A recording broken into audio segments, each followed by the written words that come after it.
to the stream. It is now almost power hour. We're like 10 minutes out from power hour as we start this stream up right now. But as I mentioned, or as the title says, is it time to hedge? I want to talk about at least what I've got going on, because we've got a pretty substantial move. It's Wednesday. We've had Monday, Tuesday were pretty big up days for the market, and today we're down, at least as we speak. Nasdaq's down about 1%, S&P down about 0.75, and the Dow just about 0.5% or so down. So let's take a look. I do want to take a look at a couple things.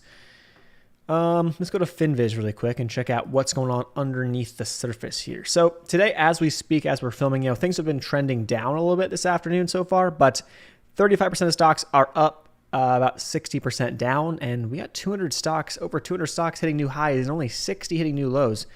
So quite the difference there, at least that we've been seeing as of late. So that's something to note. Big names across the board are down. Under the surface, some energy names. Oil was up a little bit today. Some other stuff has been kind of perking up a little bit, just a little bit. Okay. Here's the S&P. So let's just talk through at least my thought process on this. As I said, up towards this 458 to 460 area, I wanted to get some puts. I wanted to hedge myself because I, obviously am predominantly long right now. So that's what I wanted to do. And that is what I did yesterday. I got a SPY put, and then I put a stop loss on it so that I wouldn't lose on it because right when I bought the put, I'll go back to the 5-minute chart. Talk about yesterday. Actually, I've been kind of liking the 30-minute charts. Not gonna lie. So I got a put on SPY yesterday. 5 minutes probably a better view, to be honest, for this example. So go back to yesterday. We got the pop at the open, pulled back, pushed up. I forget when exactly I got the put, but I got a put somewhere in here. Okay, I didn't get the exact top. I got to put somewhere around 460 or so on the S&P. I bought a SPY put, and then it was up nice. It was actually up very, very nice within, about a half hour. And then I put a stop loss on. I think I bought the put for like 475, and I put a stop loss at $5 in case, because it was up to worth like $6. I'm like, I don't want to lose on this. I know it's a hedge. I can always re-enter if we go higher. And so it ended up stopping me out for like a small, $25 gain on the put. And then I grabbed a QQQ put, actually yesterday, not at the highs, but just midday yesterday, somewhere in here. And that is finally kind of going green a little bit now as we're starting to flush out. But I bought out to April 14th. I got a 365 QQQ put. I got some good volume, at least as of late. The past 5 minutes, it's got a lot of volume, actually. Someone just slapped this with some size. 6,000 contracts traded in the last 5 minutes. Pretty impressive. So maybe we're going down more on the Qs. So yeah, I got a QQQ put. Just was worth like $500, $550 to hedge myself. It's not a big deal. It's not a huge amount of the portfolio by any means, but it's just something to have as a hedge. And I'm targeting down to here. We can go lower than this, but I'm targeting down to this gap fill on the chart. So go back to QQQ. Let me zoom in a touch more here. Give me a second.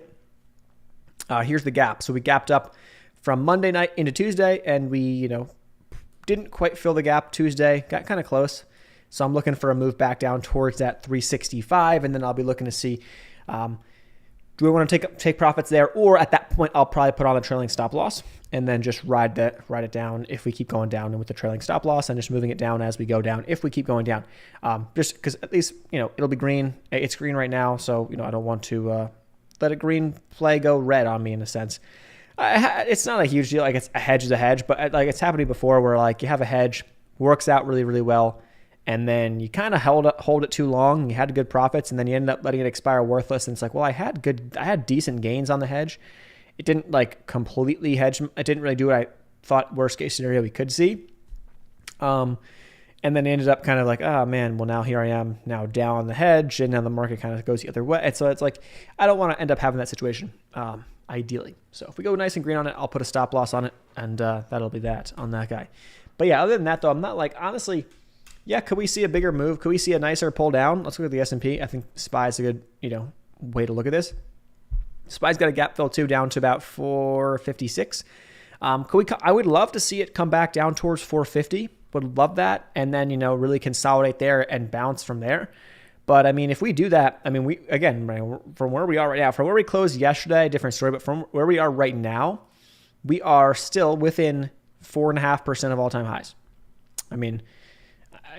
like that could happen in a week, the way things are going. So we're really right there. And I think a nice pullback into the 450 range could be a nice little shelf for us to, build some support and then just from there make a nice move to all-time highs. And that's what I would kind of somewhat expect. Obviously, who knows? Maybe we come down to the 440s again. I don't know. Maybe we never come down back to that level. Maybe we come down 455 and then go to 470 from there. I don't know. But it's pretty funny. It's one of those things. We'll probably talk. I'll probably have we'll talk about this over time too. But it's the exact same thing. What was everyone thinking down here, right? What was the sentiment like? What was everyone feeling right down here, right? It was, oh my, the Fed, rates, war, oil. Like there was all these different things, and we pulled back. We don't get me wrong. We had a nice downturn. We had a nice 2.5 month span of nice red opportunity to make money on the downside for shorts and for people playing puts and whatever. But, just as that happened, look at us go now. I mean, I don't think anyone would have predicted this move off this low in this amount of time. From March 14th, literally 2 weeks later from this low, we're up here at, March 28th. You go from March 14th, look at this, from this low March 14th, 414.50 or so, to March 28th, literally 2 weeks later, a 10% move in SPY. SPY goes from 414 to 455. I mean, I don't know who. I mean, maybe maybe people thought that was going to happen. I don't think anyone thought it was going to happen that fast. So you kind of see how it's easy to get caught up in the hype and get caught up in this and get caught up in that, and just the same way as people get caught up there. Again, we've had how many green days in a row, right? Before today, we've had 1, 2, 3, 4 green days in a row. Prior to that, we've only had like 2 red days in the past 2 weeks. You're going to need some pullbacks along the way. But just as long as just as well, right? The same thing, just as well, people start getting too comfortable and too bullish, and now you see a little bit of a pull. So you're going to have the push and pull, but that was a pretty substantial move. I still think, there's enough firepower to get us up to 500 plus in the coming months. We shall see. And you guys know, as I said before, 500 plus on SPY for me is spot to, really take a lot off the table. Ideally, take a good chunk of a change off the table and start making sure I have a lot more cash, put some hedges on potentially, or just, play lighter size overnight. That's it. That is it. Let's see. Yeah, I sold a couple things yesterday too. I sold some SPY calls that I had. I sold 2 of these around my average. So, now I'm looking to buy these back under 1. If we get it, we might not on the SPY calls. I sold one of these Labus. My average is 191. I sold one at 225 or something like that. I'm probably going to buy one of these back. I might buy one of these back, but I bought one of these guys. Here's the other Labus I got. I got one of these so far, but if we see some more downside the next couple of days and biotechs get weak again, I'm buying these. These are the September calls. So the September $20 strike price calls. I bought one 2 days ago at 270, and it popped up to $4 yesterday, and now it's at 320 to 350 is the bid ask. So we're up on those nicely, but these are plenty of time, and so I don't want to be stupid about how I'm playing these. If I'm going to trade around the core size, I'm going to trade more around the core size of the shorter term ones, but the longer dated ones, I'm going to probably hold this, for a good chunk, for a good amount of time. And any dips back under 3, I'll pick one up at a time. I'm picking one or 2 up on that. I know I'm not going to try to over leverage myself on that front by any means. Not that I'm using margin, but I'm not trying to go too heavy on that, as it's an option play, and there's more risk with that too.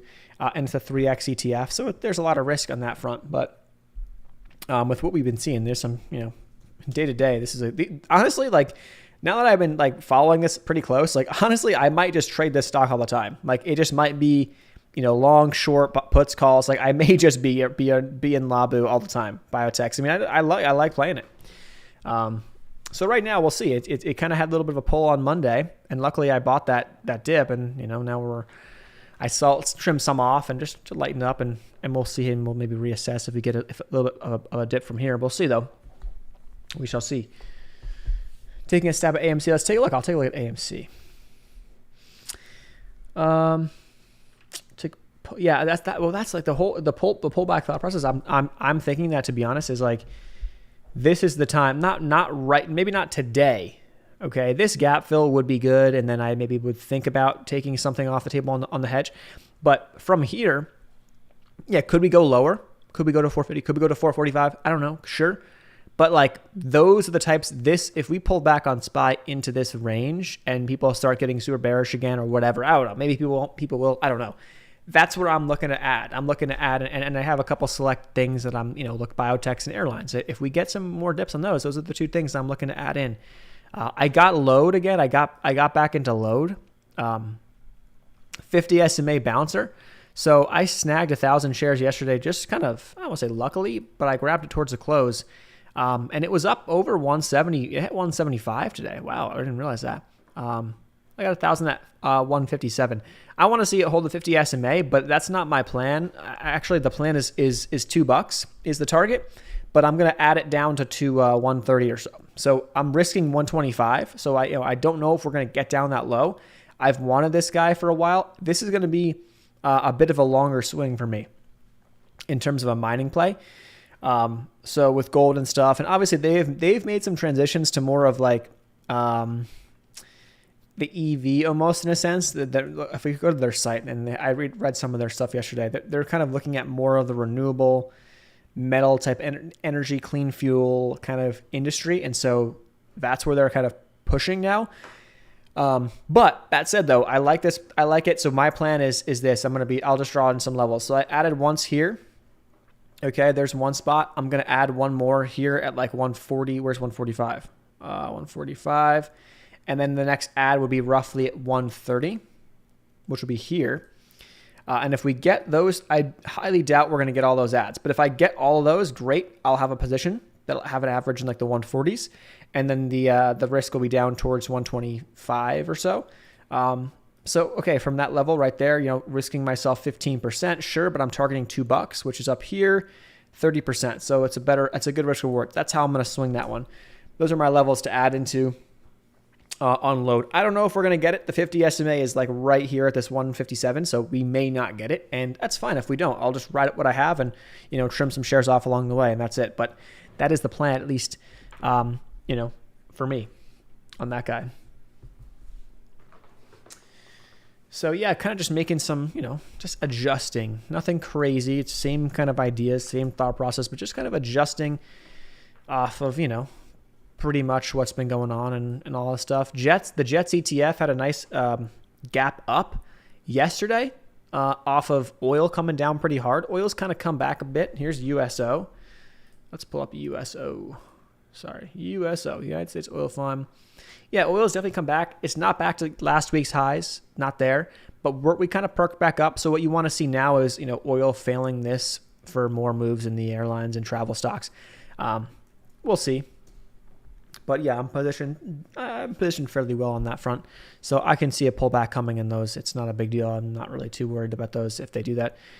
Looking back though, man, I'm kicking myself from this. I remember those days where I was like, yeah, I'm not buying this dip. I didn't, I'm not sitting here saying I panic sold this on the airlines and, but I was skeptical to buy this dip because I didn't really know what this oil situation was going to do. The thing is now looking back and, obviously now hindsight is 2020, right? But looking back, we had a weak market. The market was pulling back pretty substantially. We had the invasion, we had oil, right? All of that stuff freaking people out. That was massive fear. And that was now, look at this. It got bought back up within 2-3 weeks. 3 weeks later, we're right back to pretty much right where we were. Yeah, we were a little bit higher a couple weeks back, a couple months back, but we're right back up into this, pretty much right where we were on the Jets ETF. So on airlines, which is pretty surprising, at least to me. But yeah, man, those would have been, there were some sniper like deals. You could have sniped some absolute bottoms and you would be up huge on some of those plays. I mean, you can just let's just take a look.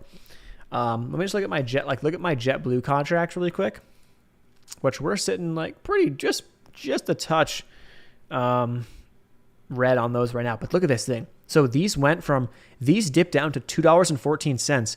So from that low to today, they're up 100% pretty much. I mean, that's nuts, So that was a dip. I didn't buy that. I bought some save. I didn't buy JetBlue. I had enough there. I bought some save though.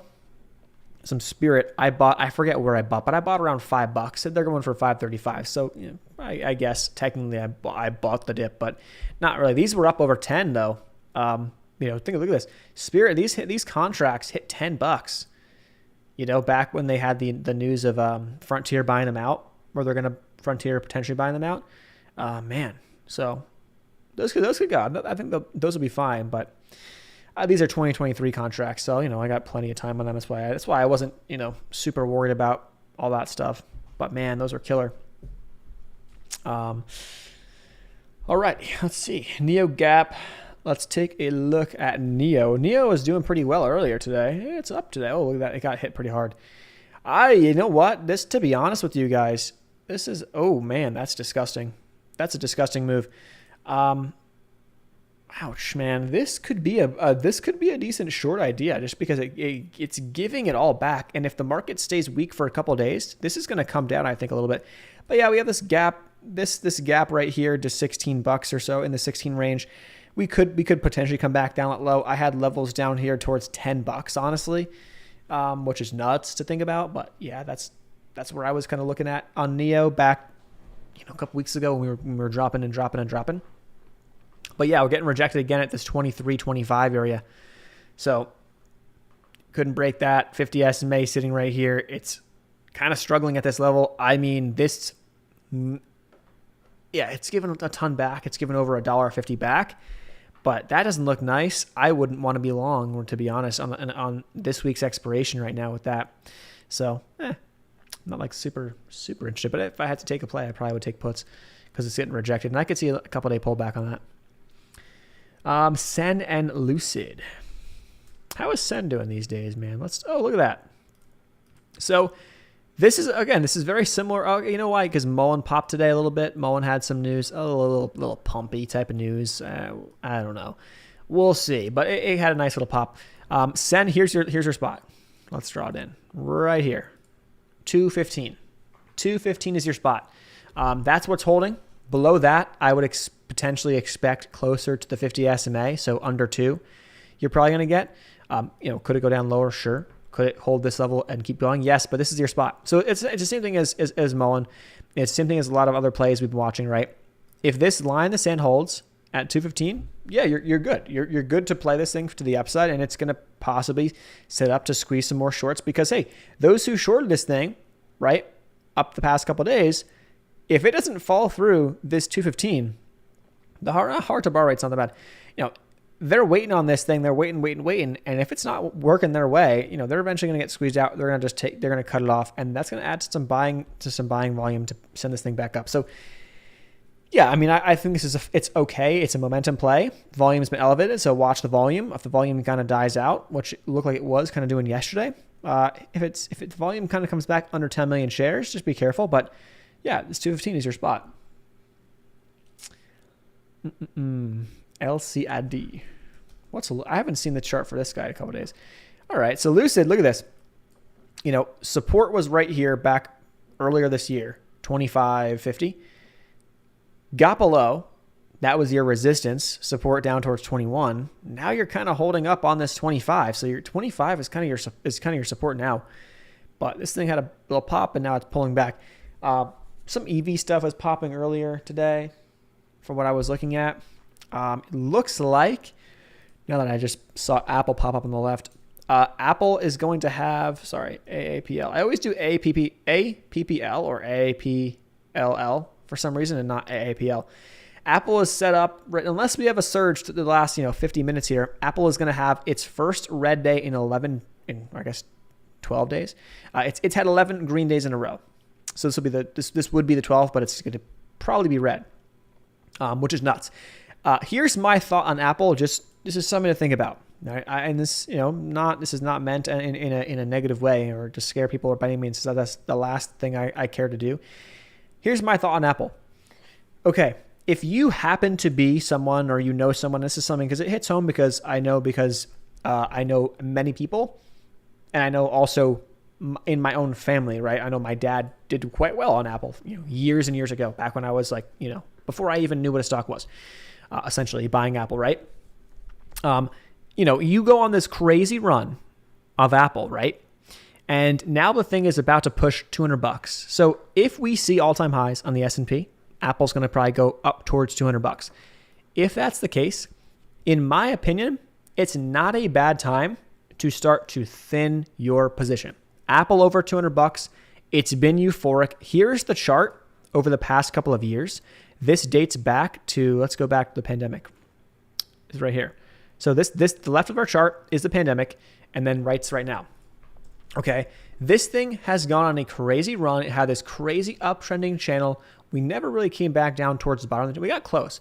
And now we're about to go up and potentially go for a squeeze, and potentially go parabolic. If we get a parabolic move, 200 plus on Apple, in my opinion, if you are holding Apple, if you have a lot of it, if it's more than 25% of your portfolio, retirement account, net worth, IRA, whatever it is, in my view, it's time to sell covered calls.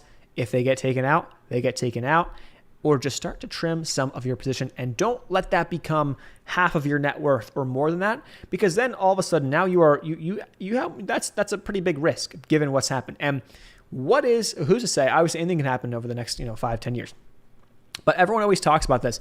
Everyone always talks about if you are just to invest into the S&P 500 or just invest into whatever the top 500 companies in the world, and dollar cost average you're going to get 8 to 10% per year.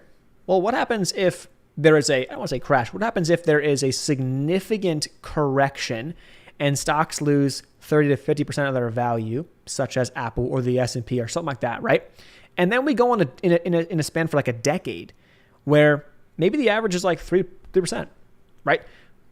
What happens? Now, those of us who are 30 years old, 40, probably fine, 20s, you're fine. But people who are near retirement are in a tough spot. So don't be the person that has all their money, if you're getting towards that point, right? And more than half of your net worth, half an account in one stock, in an Apple or something like that. It's all I'm saying, just because it's not going to be the smart move. And again, if Apple goes 200 plus, trim, how I'd be doing it. If I had 25% of my portfolio in Apple, I'd be trimming, selling covered calls. If it gets taken out, great. Gets taken out, I make some money. Okay, on the covered call, I lock in for a nice gain. Cool, awesome, great. And guess what?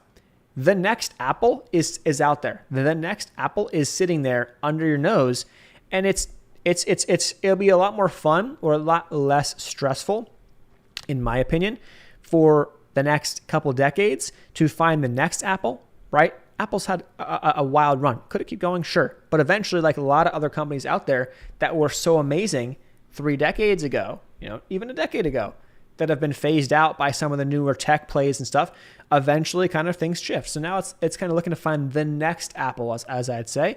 And that's where you'll see a much better risk reward, at least as of now, in my opinion. This, to me, based on how Apple's grown, could it keep growing? For sure, right?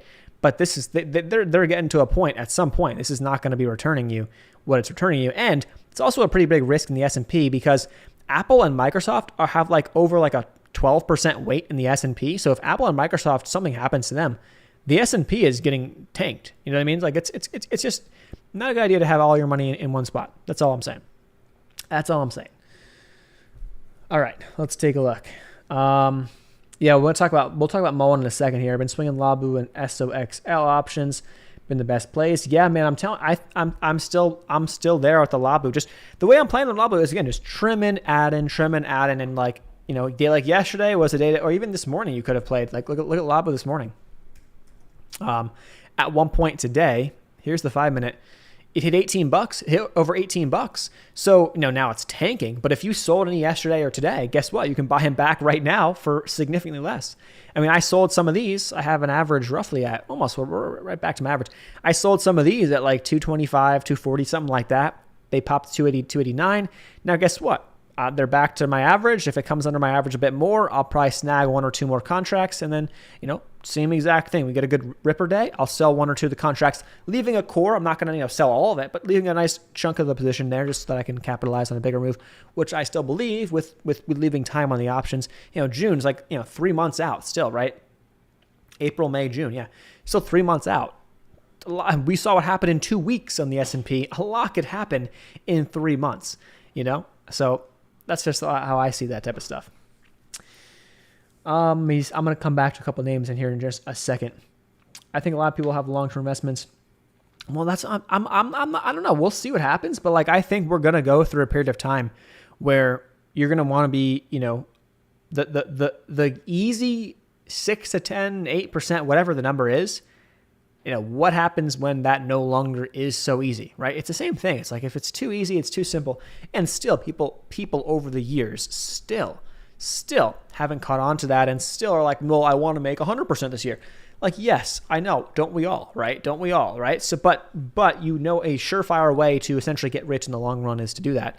And I have nothing against that. I would probably say, identifying companies that you think will be around or that you believe will be around for the next couple of decades, potentially, that will be doing, big things, at least technology-wise or in different sectors or for different reasons that are growing reasons. That's where you can position yourself in the long run instead of buying just the ETFs. And I think buying, an S&P ETF is great for a chunk of your money, but not everything. You can probably do a lot better than that in the long run. And I think stock picking, you go through periods of time where it's like, who cares? Just buy the S&P and you'll do well. And then you go through times where like, what if the S&P has a pretty flat year? There'll be individual stocks that have insane years. So then you're like, well, I should have been doing. So I think a blend of both is ultimately the way to play it in the long run. Hills right now, let's take a look at what's Hills doing. It's up 50%. There it goes. It just popped off this little breakout of kind of holding this uptrend right here. Now it's popping 230. What's the daily on this thing? Wow. So you're talking about this thing getting up to, I'd say up towards 250 is probably the next spot to watch. 250, $3 psychological. I'm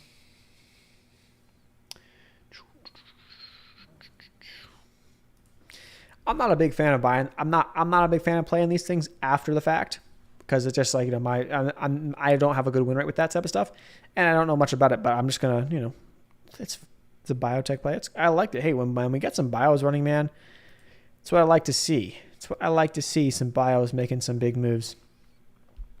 Why was there news today on this guy? Or did this thing just kind of getting pumped or something? Let's take a look. What happened? Was there any news on Hills this morning? Let's see. Seeking Alpha.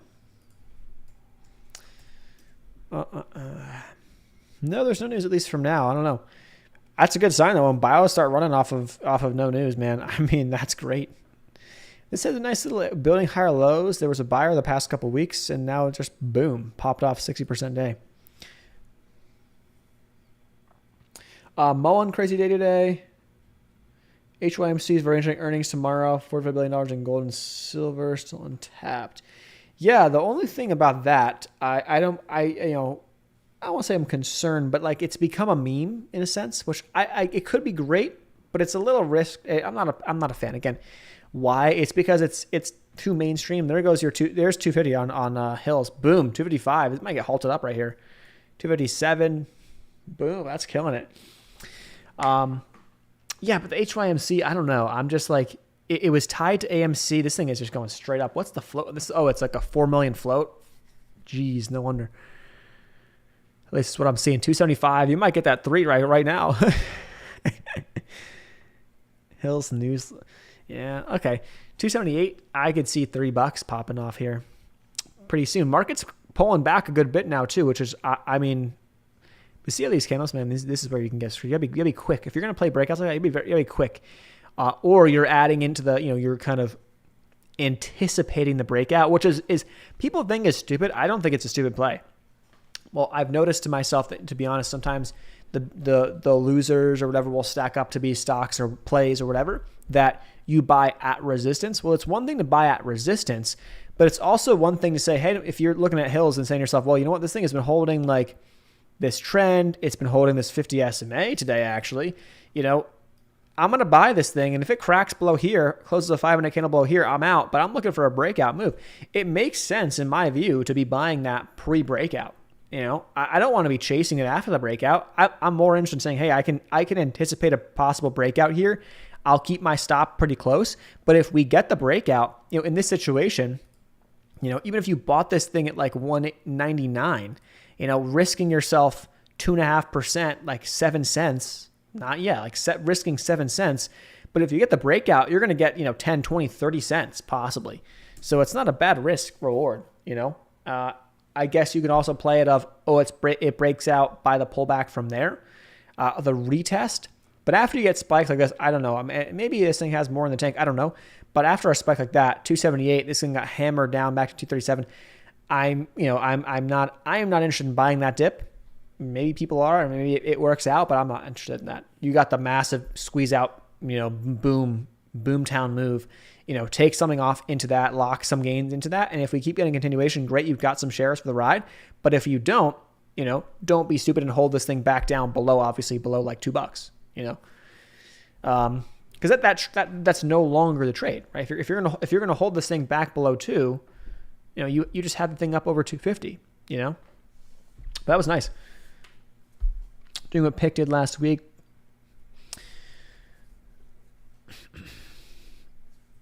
Averaging it nice from 201. That's nice. That is very nice. Let's see. I think the buy and hold strategy on SPY will fail. Yeah, I'm telling you. I still think that's going to be. I don't know. I don't want to sit here and say that and then all of a sudden look back in 5 years and say, I guess you would have if you just bought and hold SPY. But if you look at the past decade of returns, there are some red years in there, but some of the years in there are 25%, 15%, way up there. You don't have many years. You can just look it up. I'm actually curious because I was looking at it last night. SP 500. Yearly returns. Let's see. Yearly return or yearly return history. Whatever. Okay, let's see if I can get something good. Macro trends was kind of cool if I think I remember. Yeah, here it is. Oh wow. Is this accurate? S&P historical returns. Yeah, but you look at this and say to yourself, okay, yeah, you have averages in here. Obviously, 2008 was a year for sure, right? But you had a 26% year in 2021. You had a 16% in 2020. Given the pandemic in that year, you had a 28% year in 2019, a down if because we had a sell-off at the end of the year. If that sell-off wasn't timed at the end of the year, it would have been possibly different. If you're averaging this out over the past, if you just look at this, the past decade or so, 2 decades. You go back to 1980, honestly. Since 1980, look at this. You have the average has got to be way more than 10%, than 6 to 10%. You're talking probably 10, 12, 15% per year on average. If you go back to 1980, that's been kind of your bull market. Really, obviously we've had generally speaking more green than red here, but yeah, it's just I don't know. It's pretty nuts to see something like that, at least to me. So I'm maybe not, but I think we eventually get back to, I don't know, do we see something like this again? I don't know.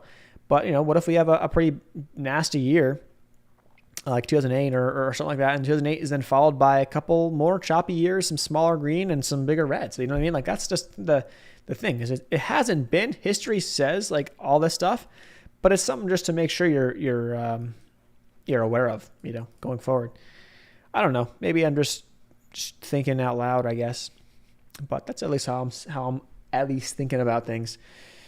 Why the market's dumping suddenly? It's not necessarily. I guess it's dumping a little bit now. S&P down 1%. Now, look at that. Jeez, we're coming into the gap. So we might. Honestly, I'm not sure what I want to do here. I might hold this put overnight. It's a risk, obviously. If there's some good news, whatever, I'll hold this hedge overnight because we could gap down possibly tomorrow. And that could be a better spot to take it off. But we're up I don't know what the percentage is on this thing, but we're up a good chunk as of now. It's pretty nice. Up $100 on that little hedge. So what are we up? 20%. Nothing crazy by any means. Could QQQ come down more? I got a QQQ put as the hedge, but everything else is long.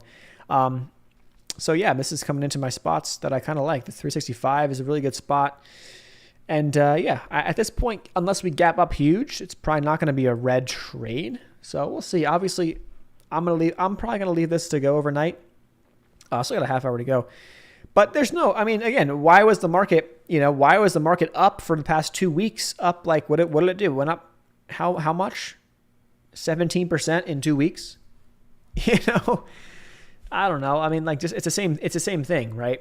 So we need a healthy pullback. It's a good sigh of relief. It's a good breath of fresh air. Now, in my opinion, though, this may be I was one that was interested in buying this whole way, all the way down, kind of into certain plays and whatever.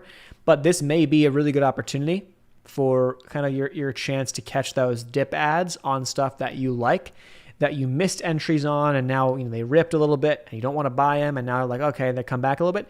Now, in my opinion, the next couple of days, if we get a pullback a little bit more, that's where I'd be looking at, making sure that I'm starting to have a good list of stuff. And I've done a decent amount of that as the past couple of days have gone on personally. So I'm pretty much fine with where I have. I could add a nibble here and there, but that's pretty much it, at least for me. So glad I didn't follow through with Prague last Friday lesson for all masses often. Yes, let's take a look. Let's look at Prague. It could be a good lesson. Oof. The masses often have a way of high hopes for biotech companies. Yes. This is one of those things too. Let's look at the news flow. What do we got going on here? So they provided a corporate update and report fourth quarter. So that wasn't as good, or did they have make great strides? Okay, whatever. Either way, that's lots of read through right now. Either way, we said, hey, this thing, off the lows, it's already up a good chunk, hit up to nearly $2. It's only made almost 100% run. Be careful. There's no need to hold through earnings like heavy or even through FDA approvals or that type of stuff. If you're looking at stuff and if you have such high confidence and there's a lot of people in the same boat, well, what could happen? If everyone's on the same page, right? You can get a lot of that buying was buy the rumor, sell the news, potentially, right? You get a lot of people interested in buying it up because they're expecting good news. And even if the news isn't bad, if it's not knockout, then look out. You can see some downside. So that's kind of what you're seeing, what you kind of saw, looks like on Prague. Nice. 128 on Hills, not a huge, no, but that's killer. I mean, hey, that's solid. That is a solid play. Now it's seemingly, this could keep going, right? It could, but at this point, right, you had a nice extension up, and now it's, if it holds in the lower twos, maybe it goes again. But the trade here was a nice pop, and you got the pop, and you locked in some gains. That's beautiful. I had a play on DATS today, the only day trade I took, which again, I've been looking and logging through my stuff, and I'm like, I don't want to say an idiot, but my biggest problem now on some of the day trades is I'm not taking nearly enough size. I'm taking extremely small size.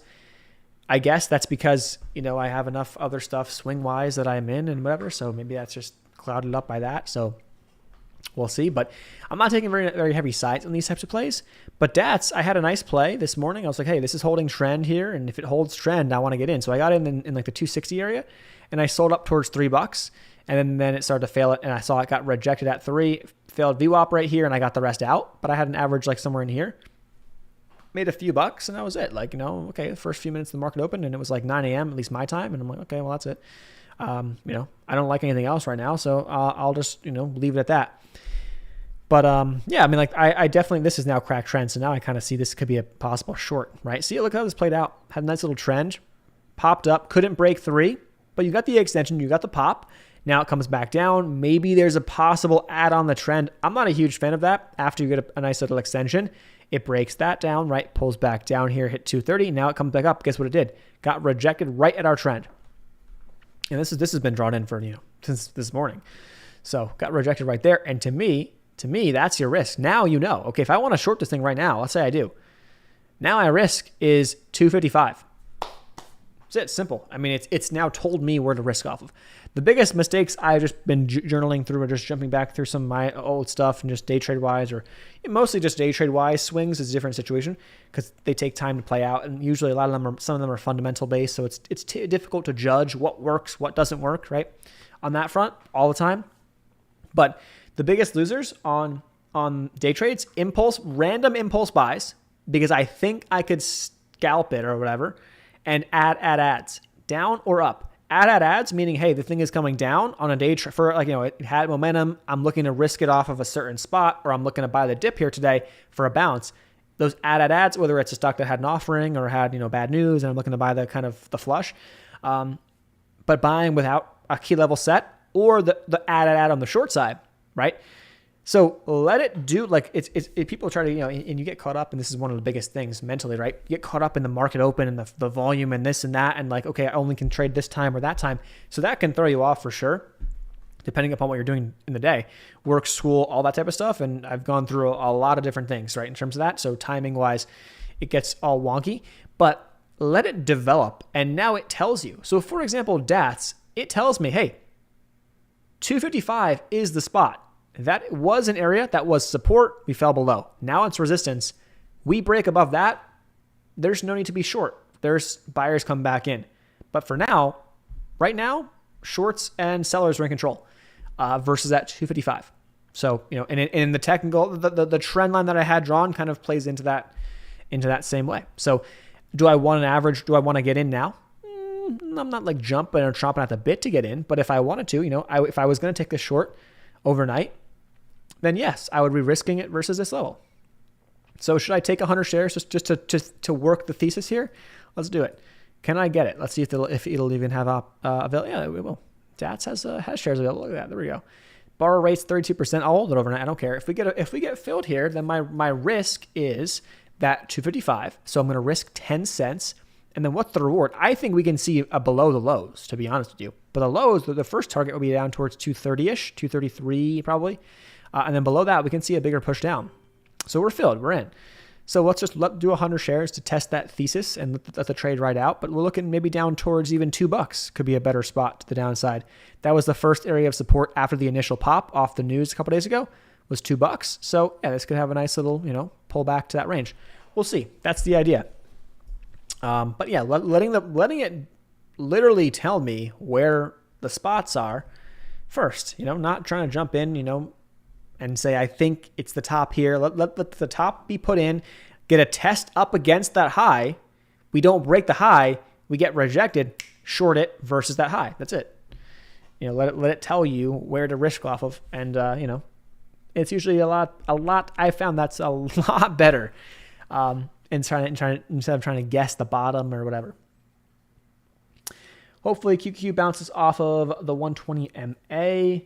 For day trades, if I get a 5-minute close below my support, I'm out. That's how I play it too. I mean, I've been kind of, this is a 30-minute chart. I've been kind of liking the 30-minute chart. Some people like the 15. I guess like a 10-minute chart, 15-minute chart. Those are kind of nice.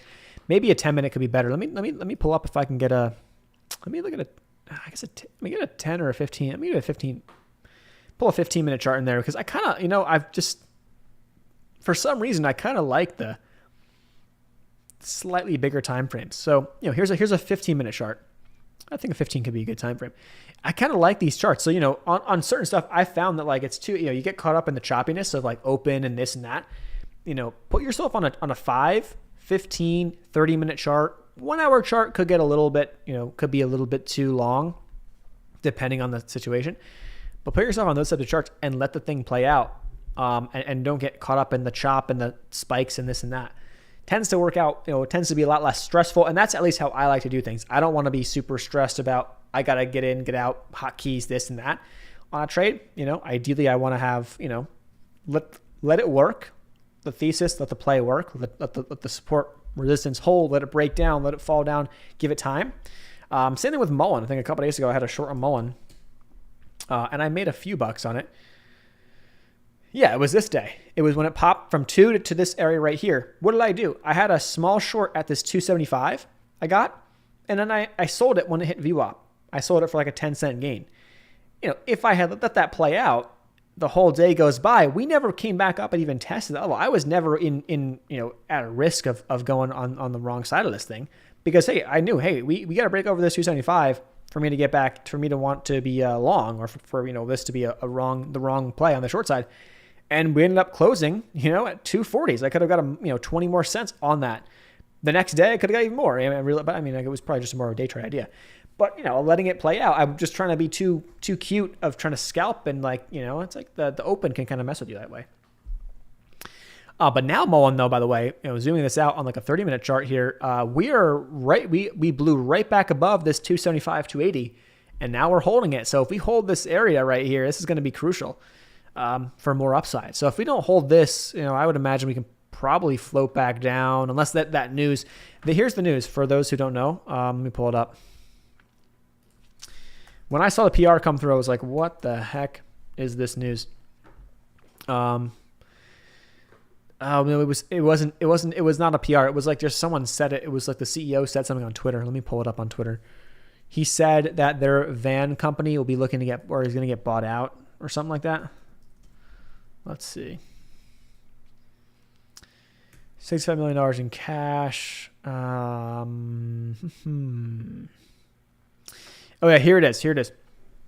So the CEO, in an interview with Benzinga, to be honest, Benzinga's probably, if you want a place for news, that's probably like the best place to go. From my experience, like a lot of stuff won't come through as an official PR, but like Benzinga will report something like that and it gets run. Like their moves are made off of some of these news headlines. So Benzinga's probably a great place. To get the news flow, it costs money, but it's probably, from what I've seen, it's probably a really good place to get access to news and all that type of stuff. So if there was a service to pay for, something like that might be useful. To be honest, for some people, depending upon how you trade or whatever. But the CEO said a fairly large company will be buying the company's van vehicles in the close future. So essentially, maybe they're going to get a bulk order from somebody because Mullen has, let me pull it up here really quick for those who don't know. Muln. Mullen's got a couple different things going on here. So they got this car right here. This is their Mullen 5, I guess. They're a pure electric SUV crossover. 325 range, 155 max speed, miles per hour, 0 to 60 in 3.2 seconds. But if you go up to the top right and pull up some other stuff, they got the EV fleet vans. So they have these vans. So you can get the van fleet. They have a commercial cargo van and they have a class 2 commercial van. So they have two different types of vans. So essentially what this tells me, or my guess, estimation, is that they are going to have someone come in with a bulk order for their company soon, I guess. So that's the idea, I think, on these guys. So that's the, now again, this now makes the chart and makes the trade a little more wonky. It makes it interesting because now, like, depending upon who that is, what company, that could change a lot of things. It's a big company everyone knows. It could get enough hype and just the headline might sound really good. If it's not, right, did this kind of like hype up prior to this actually happening? Did that hurt them? You know what I mean? So I don't know. It offers like, now, okay, if you miss the move, do you want to be long here for the announcement? Because I've seen many examples where like someone or a CEO hints at something like that happening, the news breaks and the stock tanks because people now, okay, there's no more rumors, there's no more, okay, who could it be, this and that, and now all of a sudden, buy the rumor, sell the news type plays out. It happens all the time. It might not, if it's a big enough company, big enough name, it might not, but that's, I don't know, there's something to think about on Mullen's side of things. Alrighty, AMC pushing the quotes. I'm still not convinced. AMC, you know what? AMC, let's take a look. I want to pull up HYMC too. I'm sorry, I was talking about that earlier. Let's see it. AMC is at 20. Yeah, it had a nice pullback day. I think it could go again. Maybe down towards $25. Got close. That could be your spot to risk off of. Why? Because that was kind of your consolidation yesterday around 25 before the next leg into the close. 2 days ago. It's kind of interesting. But look at this though. AMC, we had these levels drawn out for months. So $30, 31, 34. We literally came up right to that top 34 on that spike yesterday morning. But where have the most of these candles been on the 30-minute chart? Nobody's getting above 31. So that's clearly your spot as a significant area of resistance right now on AMC. No one's getting over 30, 31. No candles really are. So that's what I'd be watching on that thing, going forward. But right now, 25 could be a spot. If 25 can't hold, maybe down to 20 or down towards 21, 20. what would be the next spot to look at? From what I'm looking at, bigger picture on AMC, you're kind of in between some more substantial areas of support resistance. So yeah, you could hold up here and maybe, bounce, but it's like I could see us bleed out for a couple of days. The market's a little bit weak. We could bleed out for a couple of days. Also, let's look at IWM. This is kind of a good gauge. IWM having a pretty nasty day, or down 2%, right? I'm not surprised, right? This kind of showed some signs. Wants to break out. Now it comes back down and fills the gap down towards 206. So let IWM kind of pull back in. And these are the pullbacks I like as well on IWM for if you want to play calls on this too. I mean, this I think will have a really explosive move. It just seems that we got to shake out some of this resistance, which is going to take some time, and it doesn't just happen in one shot. And you got a lot of stuff that kind of messes with you. You got a lot of, false breakout, pullback, false this, we dip, and then like you're going to have a lot of games being played. At least in my view here on this. So we'll see how it ends up shaking out. But any dips below 205, in my opinion, I'm a fan of on IWM. Now, okay, could you play it with short-term calls and lose? Yes, I would not be playing with short-term calls. I'd give it out to at least, June timeframe on that, at least for a bigger move up. But we'll see how that plays out. I would love to see IWM really extend out over this level, pop through, go for 250 plus. That would be killer. Long way away, but it would be nice to see. It could happen in a relatively short period of time. Look at the move we had on IWM back here. This is nuts. This is just nuts. From, what was this, November of 2020 through January, or really, I guess, okay, go to March 2021. I mean, this is a literal ETF. It's not like they have a ton of stocks that are encompassed here. 43% in like a couple months. I mean, like people look for 43% over like 4 years. You get that in like a couple months. So it could do it. It could go for some wild moves. But yeah, I'm not surprised that we're getting a nice little pullback. And I had some IWM calls a while back to play some of this, but I decided to play XBI. I like XBI a bit more, biotechs and stuff. And they're honestly going to run to kind of in tandem to a degree, realistically. How ridiculous is a $40 price target in AMC by the end of after hours? By the end of after hours today, that is, I think, quite ridiculous. But I don't think it's not a real like a crazy level. I mean, $40 would put you right up to here, so it could do it. I just don't see that happening today. You're gonna need some more volume, more momentum for that to happen, or something's got to click. It's probably not just gonna happen like naturally. You're gonna have to kind of gradually kind of build, boom. Like AMC kind of gradually kind of gave us a little bit of a heads up the past couple of days. If you go back a few days, the 22nd was a day where AMC went from $16 to $20. So it had a pretty big day. Then it had a nice little pop the next day. Then it kind of consolidated, but it didn't die. It kind of consolidated higher lows. And then boom, it kind of gave you a warning, into that. So that's what I would be looking at for a bigger move up, right? Let it consolidate, let it find its bottom wherever that ends up being. And maybe it's $25 the next couple of days. Maybe it's 25. Maybe at 25, we start seeing it do something like this, building higher lows, subtly, not doing too much, not like in the news making 30% gains or 20% declines. It's kind of just like slowly kind of building higher lows, and then boom, all of a sudden it's going to pop through that 30 and then make a move. That's what you want to see for that 40 plus. For that, that's how at least how I would envision it. Unless there's news, I don't think news would do it though. The CEO and whatever news with that type of stuff, or even just other stuff. I can't imagine that would have a big impact on the stock. Biggest thing is making sure you have at least 1 to 2 risk reward. Yes.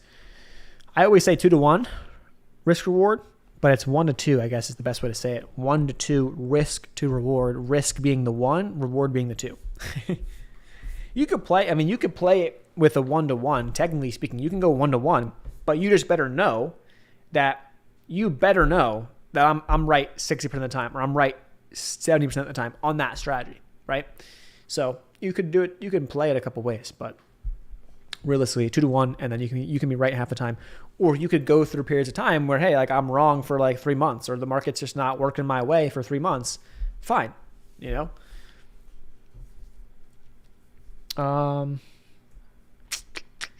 Will Mead made a tweet about Mullen having a very high short. Yeah, it does. It does have a high short interest. That guy can move stocks too. So there's a quick little thing too. For those who may not know, here he is. This guy has, 286,000 followers. He's got, when this guy tweets something, right? Here's some short interest stocks. He can move stuff because he's got enough people who are following him who can, influence some of these small caps. So, just understand that when it comes to anybody on social media and stuff, right? They're telling you to buy or sell. HYMC, by the way, he's tweeting. He's got a lot of tweets about HYMC. Let's take a look at HYMC. But yeah, AMC bought a chunk of them. I forget how much, 20%, something like that. AMC bought a good bit of them. And they kind of moved in tandem with AMC. Now they're kind of doing this little thing, right? They're kind of like pulling back on, slowly chopping back down. Am I a huge fan? No, because it's up a lot as it is. I would have been a bigger fan a couple days back had I been following it closer. But yeah, these are some plays. Look at this. Big move up, followed by a kind of consolidating. But look at the volume. Volume is huge. That's telling you there is a load. Someone is loading the boat. I have a couple names I want to just run through really quick. I'm not in, but they've been on my list. I've been following them. TKAT. Take a look at TCAT. This is a stock that, it's a Chinese, random NFT, whatever art company. I don't even know what they do, but they run. This stock can run. And, it's kind of just building higher lows. It's consolidating over 225. The risk to me is 225. This thing could make a big run if it holds 225. The longer it holds up over that 225, the more I like it. So it's on the radar. To be honest, for me, I've been watching it. I have to say I do like it under 240 versus 225. I like that risk reward, right? For a move back to $3 or even more. Neuro popped on my list yesterday. Neuro is an interesting one. It's had some pretty big runs. They just had earnings, if I'm not mistaken, and I look at them.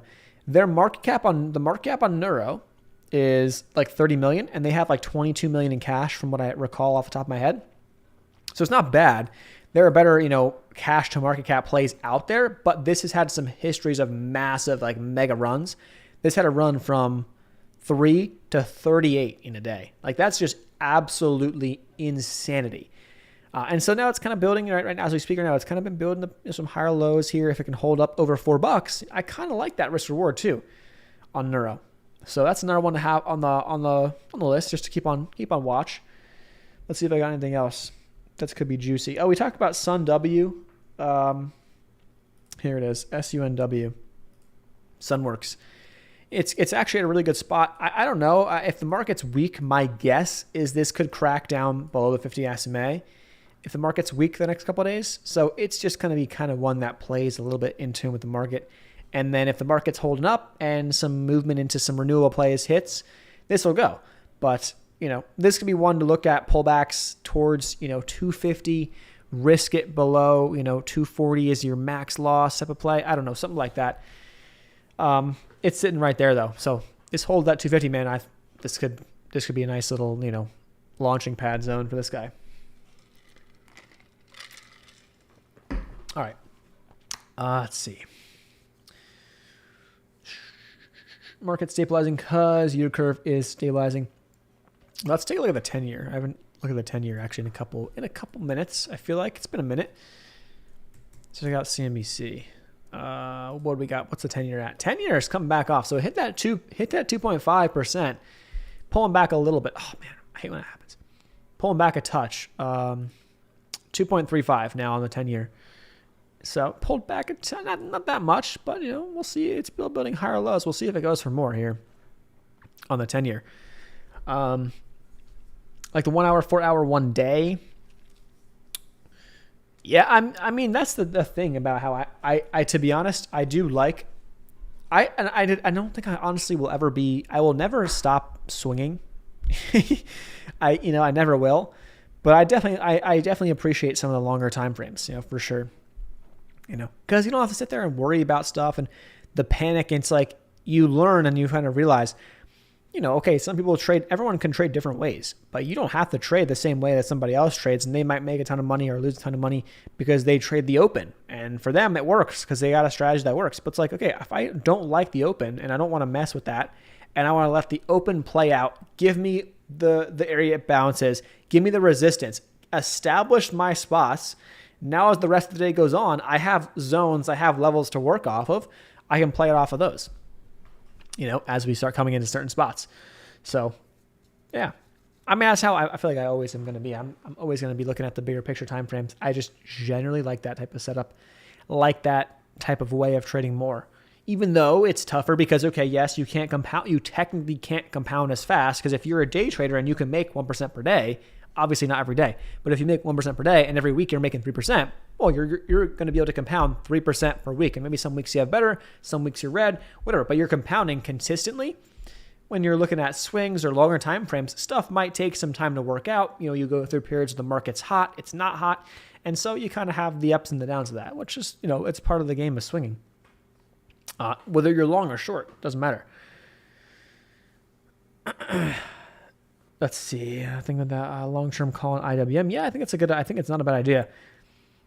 Flip side, Zach Morris was pumping LCFY, and it's done nothing. Yes. So for those who don't know, but this guy is I think he's actually funny. Like, you can't take him too seriously. Let me see if I can find him. Zach Morris. I feel like, let's see if I can find him. It's Mr. Zach Morris. Okay. Yeah, he's like, this video, by the way, is hilarious. If you ever watched like this video, but like he just jokes about it. Z-San, Hills, dip added. Hills, this is the dip. Yeah, I mean, he doesn't care. Like he does his thing, and I wouldn't be too worried about this type of stuff. But just buying off of somebody else's like alert or their post is like never a good strategy, and it'll always get you screwed in my view. And I've been screwed more than I've made money. At least years ago when I used to I remember 2020 and it worked, but I remember 2020. I would be following. I still follow a lot of that people just to kind of see and check in sometimes what people are doing on a separate account. But like, it's so funny because like I'd be following people and I'm like, oh, this stock and then that stock and then this stock, and next thing you know, right? What do I have? I got 76 stocks in my portfolio that all have that are all at the bottom. They're all looking like Sun W. They're all setting up. They're doing this. And now I got like, I'm in a million. Now it worked in 2020. Okay. It's not going to work all the time. And especially right now, it's not going to work having a million. So for me, my rule is five small caps at a time. That's it. So right now, what do I got? I got LODE, ELYS, and SPR. That's the short. That's not really a swing. And AESE and VISL. So I got 5 small cap swings going on. That's it. That is it. No need to have more. And I will not have more other than the option positions. And that's just, large caps and whatever. But I'm not going to go more than 5. That's just the rule. That's just the rule that I've established. And that's it. So Zach's a major humper. It's funny though. If you look at the guy and think about this, it's like he's honestly just here having fun, doesn't care. And like, it's kind of funny. So that's kind of how I see the guy now. I don't I don't take it too seriously if this stuff doesn't work out or this and that. But let's look at LCFY, by the way. LCFY. It's just a low float IPO, right? They've just been getting killed. But you can kind of see sometimes like when the tweets come in. I mean, like, look at this. Do you think, like, I'm sure at, what was this? What time was that? 2 p.m.? 2 p.m. Eastern, right? 1400. So 2 o'clock Eastern, you got a big volume spike. Well, let's go see if we can find when that was posted. You want to look for like a couple hours back, right? I'm not seeing a post. Maybe he deleted it. But like you can go and find sometimes on some guys, or even just look up like, LCFY, and go and find this thing and go back 2 hours and be like, yep, that was a pump. Here's why. Boom. You know what I mean? This guy, can you please pump LCFY? It's getting hammered. I love it. Like, that's the type of stuff I think is funny. Like, it's a joke. Like, you know what I mean? Don't take it too seriously on that type of stuff. All right. Here's SPY. SPY is almost filled the gap fully, but not all the way. I'm going to hold my put into tomorrow. at a minimum. It's out. I got out till April 14th, so I got time on that on my QQQ put. And the reason why I got QQQ is because QQQ has been a bit more volatile than SPY. So, if we get a flush out day, I can see the Qs coming down towards that 360-ish area from where it's at here. And if it happens, boom, that would be a nice gain. I'd probably just lock in the gains on that and then hold the cash and wait for something else. Other than that, the other short-term play is a DATS. A little bit of a DATS short here because this had this little pop today, failed the trend, came back up, showed me that trend line that was the prior support is now resistance, and that's the risk. It's off that 255. So I'm looking for a possible. It's 100 shares just to test a thesis and to show you kind of the idea behind it. But that's it. So just something small. I love Zach saying he follows the same stocks. I naturally follow. Yeah, I mean, you find if you're into penny stocks, you would have you discover them pretty fast. If you're in him before he comes in, that's just the best feeling, right? When you're in them before the pump. So it's like that is fun, but then it's like, to me, it's like you got to be careful because sometimes if it doesn't work, if the pump isn't working, right? You're already in, you did your own thing, and the pump's not working. It is what it is, but then you got to think to yourself, okay, I might want to get out here, lock in some gains, and move on. And if it does work, awesome, right? You can make a lot of money. And it's like sometimes it's the same feeling of like, when you're in a low float or you're in a biotech or whatever, and you get a nice news release in the morning. It's the best feeling. I haven't gotten one of those. Well, I got one like last week or 2 weeks ago? SONN. Yeah, SON. Here's SON. By the way, this would have been a great short back down, but is what it is. So SON, we got the news one day, popped it up 100%. I was in from an average in the 30s, popped up into the 60s. Ever since then, though, it's just giving it back.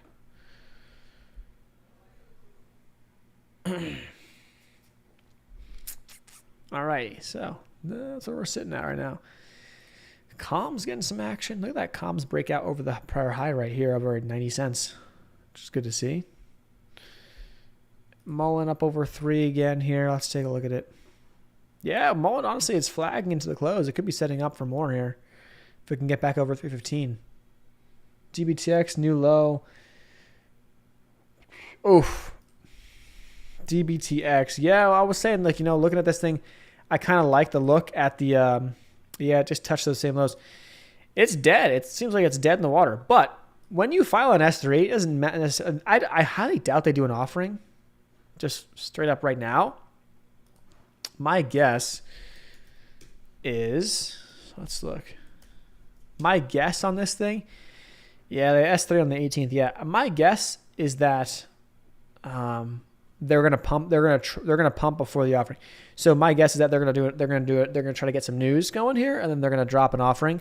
They haven't dropped a nice 8K in a while, so that's what I'm thinking. We'll see. Let me see if I can pull up some other stuff in a second here. Open Insider or DBTX. What's the stats on this guy again here? It's been one of those, man. It's been one of those. Now this is one of these days they'll have a move from $2 to $7, and you'll be like, oh my god. But that's how it goes sometimes with these things. It's 11 million float, 20% insider owned. It's pretty good. So they at least got some investing interest there. CEO sold some in the 5s. Well, it's not. I don't know if the CEO. It's just an insider sold some in the 5s. Not huge, but that's a shame. It could be. It could have been. What could have been? Let it. Now it's like for me. It's like, okay, let this see how this plays out. You could, if you really are diving deep into the due diligence right now, and they update you or whatever. I haven't followed super close, and they have some catalysts coming up, and you can kind of identify those catalysts. Great. That's how you can play it. But if not, if you can't find them, it's like, you know what? If it making new lows in this market right now, there's no need to hold something like that. Now, will this thing probably end up having a spike one day or a pump? It probably will. It probably will. And it will have a move. So it's one of those where it's like, I would, stop out, and then it's like, okay, now I look back in 2 months and say, oh man, it went to 5, but it went to 250 before it went to 5.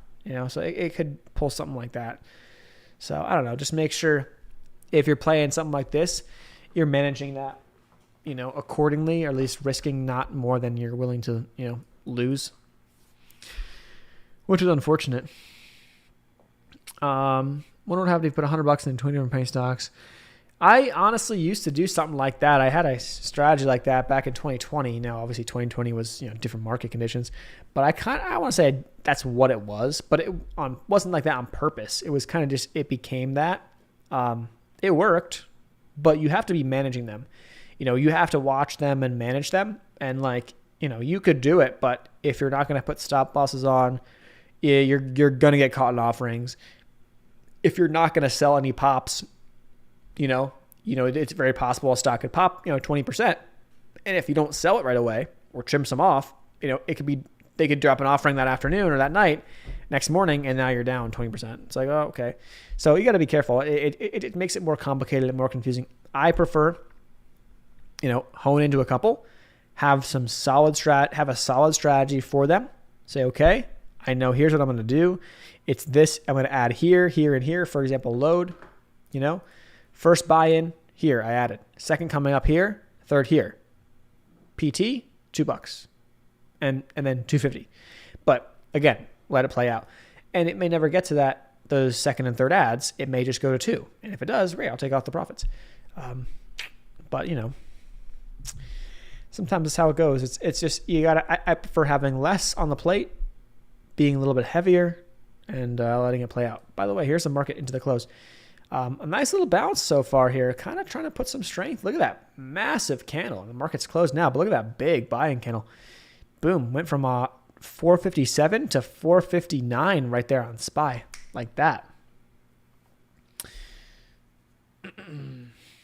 Probably correlate closer to IWM.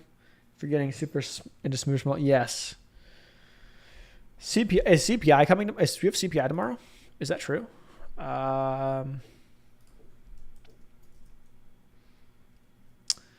CPI release dates. What is it? What is today? Today is March. No, we have CPI came out on March 10th. April 12th is the next CPI. April 12th. So it comes out like between the 10th and 13th. It seems like. Yeah, April 12th is the next one. I don't know. I expect it to be pretty bad, but again, I don't think it's going to be anything that we can't price in, to be honest, right? I don't think so. Oil, unless oil's up there, oil's going to have a pull on it for sure. But I don't know. I don't think it'll be that bad, to be honest. We'll see though. Yeah, but it's kind of funny how the market's just been ripping off of. It's kind of funny how it's ripping though. It keeps going. All right, here's a look at the wrap up on the day.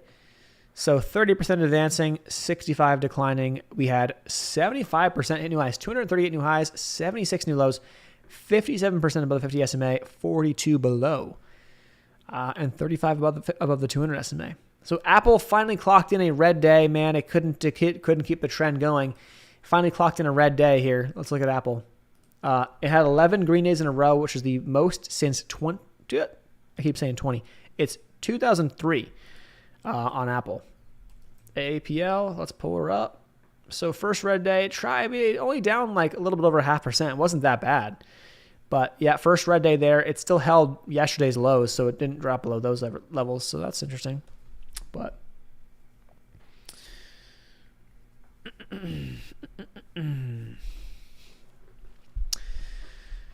alrighty. What do the top 4 stocks in the market have in common? Forge. I keep saying Fridge. Forge Global Holdings. Float 180. Is that accurate? DRCT. These are recent IPOs, right? Or SPACs. First was a recent SPAC. IPO. Hills. Fairly recent IPO, looks like.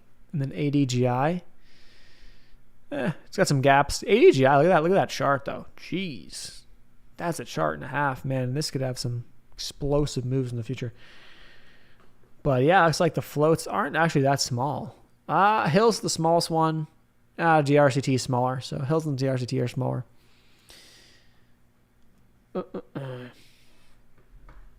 I don't know if it would dump hard on bad CPI. I think we kind of know what the heck's coming on that front. Oh, here's something interesting. I forgot to mention this. Cannabis. Here it is. So they've been pushing. Let's look at some of these cannabis stocks really quick. I'm going to look at Tilray as like the leader of the pack because it has been. Tilray hit a new high and then it pulled back, but it's still building higher lows on the daily chart. So honestly, it could be a decent setup here on Tilray. But the vote, by the way, is coming. Where is it? I pull it up. They're holding a hearing on Wednesday, which would decriminalize. Okay, the bill, as the MORE Act, will be, the measure is expected to head to the full House vote Friday. Okay, so Friday vote in the House, okay, on this MORE Act is the expectation, okay? Now, the reality is that it's got to pass in the House and the Senate, and the problem is it's probably not going to pass the Senate from all we know right now. But that's the news driving it. So I'm not a fan of this stuff right now. I'm not a big fan. I think we could easily see us sell the news, so I don't really care to be long. And I don't want to be short right now because I think we can get a bigger run on a passing of the bill in the House or some more positive news there. So I would like, what I'm waiting for is bill passes House, pump, Friday into Monday. Monday, that's the day to go short. That's my thought process. We'll see if it plays out, but that's my idea. All those stocks have less than 200 days of data. Interesting. I personally have never been a huge fan for those types of trends, but it's a trend nonetheless. So it's not something that like you should overlook. I've never been a fan of those types of stuff. I like when stocks have a lot more data charts and you can kind of let them play out and bottom out, but I'm not too it's tough. It's not a bad, it's a sector, right? Kind of in a sense, or it has a correlation there, but I don't know. For me, I tend to probably stay away, but that's just me. So that's my thought on the weeds, though, really quick. I would love, I think they could be in for a bigger run. So I love Tilray 10 plus. Please go 10 plus. And then I'd be eyeing up a short after we have a day of maybe a parabolic move, a blow off, and then it gets hammered. Then my risk is the high and boom, I can kind of play it off of that. That's the idea. I think Tilray is good to play, is a good for like watching the sector. But to be honest, ACB, Aurora Cannabis could be a better mover in terms of downside. It seemingly had some struggles. You have ACB. What else? Other ones? Let me go to my list. I'm drawing a blank on the weeds. You have CGC. CGC. It's a thicker one. Yeah, not a bad hard to borrow. It's a thicker float, 250 million float. ACB.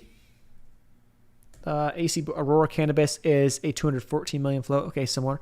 And then Tilray, this is just based off of the Webull free float number that I'm getting, which is not great. Tilray's got a bigger float, actually, 464. It's 461, but it tends to be one of the ones that tends to get some pop into or some more juice. And then there's SNDL. I'm not a big fan of playing SNDL right now, but if it holds 70 cents, hey, it's not a bad play. But that's what's going on there. So I'm looking for a bigger move. We don't get it. I'm not entering either way, but that's how I'm going to play the weeds. Ideally, I would have liked to have been, if I was on it, would have liked to have been on this prior to last week and be looking to play these things on their bottoms going into the possible vote if I had known, but I wasn't there. I wasn't on top of things like that. So, OEG is popping. OEG, yeah, a little bit. Okay.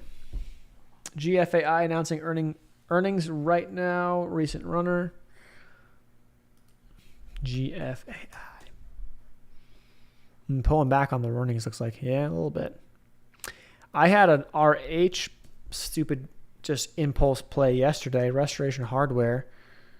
Right? Yeah. Right? Is that what RH is?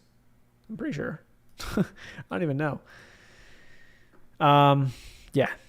Yeah, they announced they're doing a split, so I played into the pop, and then I got screwed, and then I ended up losing money. But yeah, it was an impulse trade, and that's why I was stupid. I shouldn't have done it. But that was it. Okay, that said, I'm going to wrap things up for today. I appreciate you guys tuning in like always, but we are, we'll see how things play out. Again, I got the little hedge, for the next couple of days. I'm looking for a little bit more on the downside at a minimum. I would love on SPY. Let me zoom in a bit more here. I would love to see SPY 450s area would be great, but I'm looking for a bit more downside. So we'll see if we get it the next couple of days. I have a hedge out for like 2.5 weeks. So that's the plan. But thanks so much for watching. I appreciate you guys like